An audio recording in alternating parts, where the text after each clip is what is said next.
कक्षा में पढ़ेंगे बसंत आया कविता का दूसरा भाग। जैसे कि पहले भाग में हमने पढ़ा कि कवि ने कैसे जाना कि बसंत आया, जब अशोक के पेड़ में उन्होंने चिड़िया की आवाज़ सुनी, जमीन पे पड़े हुए पीले पत्तों पर उनके पैर पड़े, चुनमुनाने की आवाज़ आई और जब गर्म हवा का झोंका आया तब उन्हें पता चला कि बसंत का मौसम आ गया है। जैसे कि मैंने पहले ही समझाया कि इस पूरी कविता में कवि ने आधुनिक जीवन शैली पर व्यंग किया है।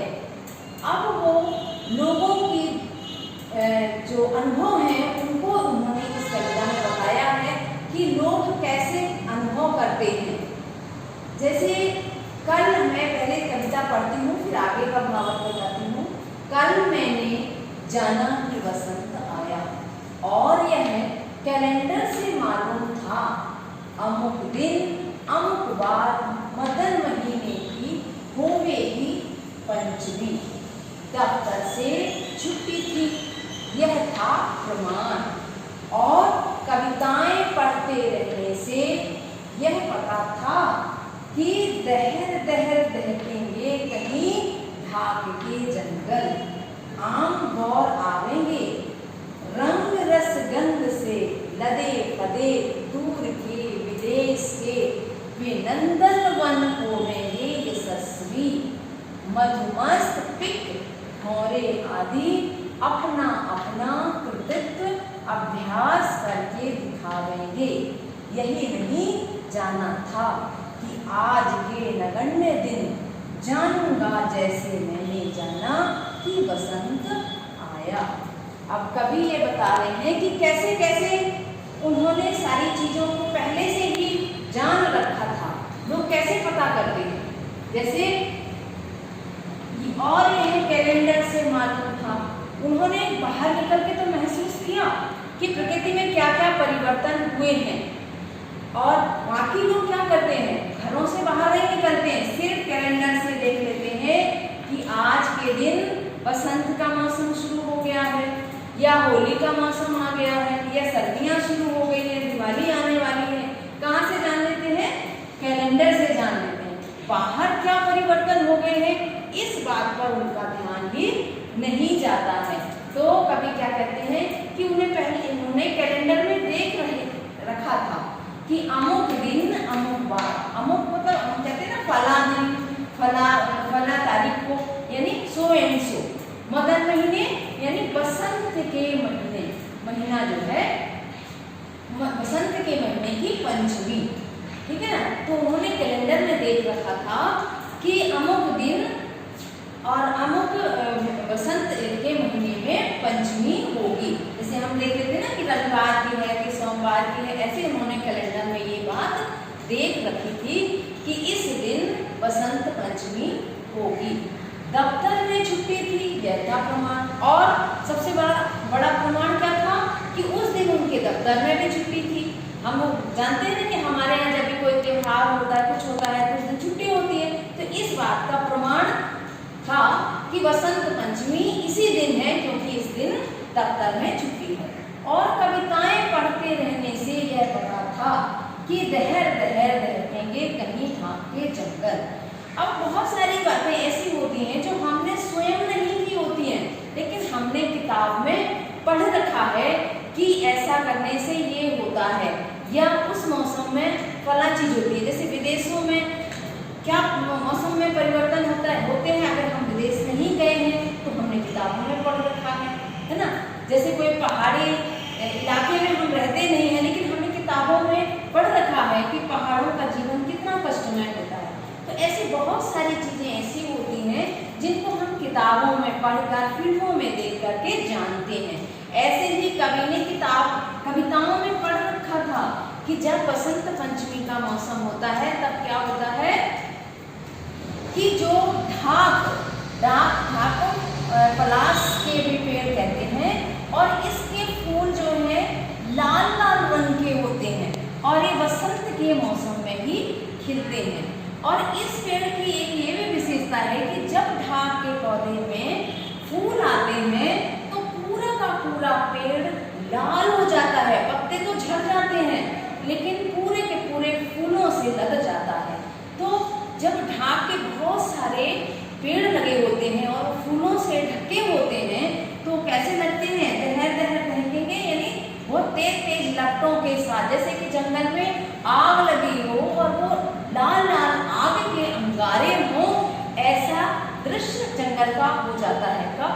बसंत के मौसम में। तो कविताओं में कवि ने बात पढ़ रखी थी कि जब बसंत का मौसम होता है तो ढाक के जो जंगल हैं वो लाल रंग के दहकते अंगारों की तरह दिखाई देने लगते हैं।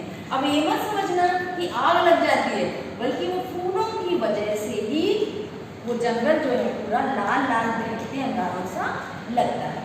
अब आपको मैं एक बात और यहाँ ढाक के पेड़ के विषय में बताना चाहती हूँ कि जो ढाक के जो फूल होते हैं इसे टेसू के फूल भी कहते हैं। और पुराने जमाने में टेसू के फूलों को पानी में भिगो करके इससे रंग बनाया जाता था और इसी रंग से होली खेली जाती थी। आपको मालूम है ना, बसंत पंचमी के बाद ही होली का मौसम आता है और होली में हम सब एक दूसरे के ऊपर रंग डालते हैं। तो उस समय पुराने जमाने में ये हमारे कृत्रिम रंग नहीं होते थे, बल्कि ढाक के जो फूल हैं उनको रात भर के लिए, बल्कि एक दो दिन पहले से पानी में भिगो दिया जाता था और उसका रंग पानी में आ जाता था और उसी से होली खेलते थे। और उसका पता क्या होता था असर? इसका एक वैज्ञानिक कारण भी कि टेसू के, अभी भी ये बात आप आजमा के देख सकते हो कि टेसू के फूल के जो रस होता है उस रंग को अगर उससे नहा लिया जाए तो जो चेचक चिकन पॉक्स होती है वो बीमारी नहीं होती है। तो इसलिए भी हमारे यहाँ जो रंग खेलने की प्रथा थी वो इसलिए बनाई गई थी। अब उसका रूप बिल्कुल ही बदल गया। अब हम पुनः कविता पर आते हैं। एक तो की आपकी एडिशनल जानकारी कि उनको कविताओं को पढ़ने से ये बात पता थी और ये भी बात हमें मालूम थी कि बसंत के मौसम में जो आम के पेड़ है उसमें बौर आ जाती है। बौर होती है फूलों की जो है एक मंजरी सी होती है। आप सबको पता है कि किसी भी पेड़ में जो फल आने का प्रोसेस होता है, फूलों के बाद फल बनते हैं। तो जो आम का जो फल है उससे आम का फल आने से पहले मंजरी होती है व्हाइट कलर की।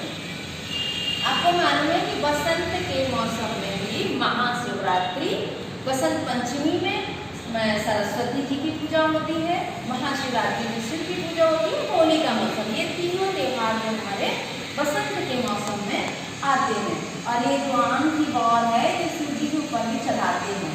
बहुत ही सुंदर मंजरी होती है सफेद कलर की। तो उन्हें कविताओं को पढ़ के ये भी पता था कि ढाक के फूल खिलेंगे, आम के पेड़ों में बौर आ जाएंगी और इन सब के चलते रंग रस गंध से लदे फदे दूर के विदेश के वे नंदन वन होंगे सस्वी। और फलों से फूलों से लद के जो नंदन वन का मतलब आनंददायक वन, जहाँ कोई कष्ट ही ना हो। तो ऐसे वन में ये जो वन होंगे कैसे हो जाएंगे? फूलों से, सुगंध से, अच्छे अच्छे पत्तों से लद करके सज धज के तैयार हो जाएंगे। ये सस्वी यानी उनकी चर्चा चारों तरफ होगी। जो सुंदर होगा, समृद्ध होगा, उसकी चर्चा सब करते हैं। तो ये सारी चीजें उन्हें कविताओं को पढ़ने से पता है। मधुमस्त पिक भौरे आदि अपना अपना कृतित्व अभ्यास करके दिखाएंगे। और ये भी उन्हें कविताएं पढ़ के पता था कि जो कोयल है, भौरे है, ये सभी भी मस्ती में चूर होकर के अपना अपना कृतित्व यानी जो कार्य वो करते हैं। कोयल क्या करती है? कूकती है, मधुर स्वर में गाती है। भौरे क्या करते हैं? फूलों का रस पान करते हैं। तो वो सब अपना अपना कृतित्व यानी अपना कार्य करके दिखाएंगे। यही नहीं जाना था कि आज के नगण्य मतलब जो गिनने योग ना हो, यानी जिसका कोई बहुत महत्व ना हो, ऐसी चीज। वो कहते हैं ये सारी चीजें तो मैंने किताब में पढ़ के जान रखा था, कविताओं में पढ़ के जान रखा था कि ये परिवर्तन होंगे, लेकिन मैं कैसे महसूस करूँगा ये मुझे नहीं पता था। वो जिस दिन वो सुबह सुबह सैर के लिए निकले वो कोई खास दिन नहीं था, वो नगण्य दिन यानी उसे कोई गिनती नहीं की जानी चाहिए ऐसा दिन था, कोई त्योहार नहीं था, कुछ नहीं था। है ना, कोई विशेष तिथि नहीं थी, बस उन्हें यही नहीं मालूम था कि इस ऐसे ही अचानक जब मैं बाहर निकलूंगा तब मैं खुद महसूस करूंगा कि वसंत के मौसम में क्या क्या परिवर्तन हो रहे हैं। तो इस कविता के माध्यम से कवि यही बताना चाहते हैं कि किताबों में, मोबाइल में, फिल्मों में देखते हम सब कुछ देखते हैं कि क्या क्या परिवर्तन होते हैं, लेकिन कभी कभी हमें स्वयं घर से बाहर निकलकर प्रकृति के सानिध्य में जाना चाहिए, प्रकृति का सहचर बनना चाहिए और खुद महसूस करना चाहिए कि हवा का स्पर्श कैसा होता है, फूलों की सुगंध कैसी होती है, फलों का आकार कैसा होता है। सब कुछ चित्रों से देख के नहीं हमें जानना है, पढ़ के नहीं जानना है, उन्हें खुद को भी महसूस करना है। और इसी व्यथा को आज की जो युवा पीढ़ी है वो जो प्रकृति से दूर होती जा रही है, इसी व्यथा को कवि ने अपनी कविता के माध्यम से प्रस्तुत किया। कवि ने इस कविता में कहीं कहीं देशज, कहीं तत्सम शब्दों का भी प्रयोग किया है और प्रकृति का तो सुंदर चित्रण है ही। तो ऐसे आज ये हमारी कविता पूरी होती है। धन्यवाद।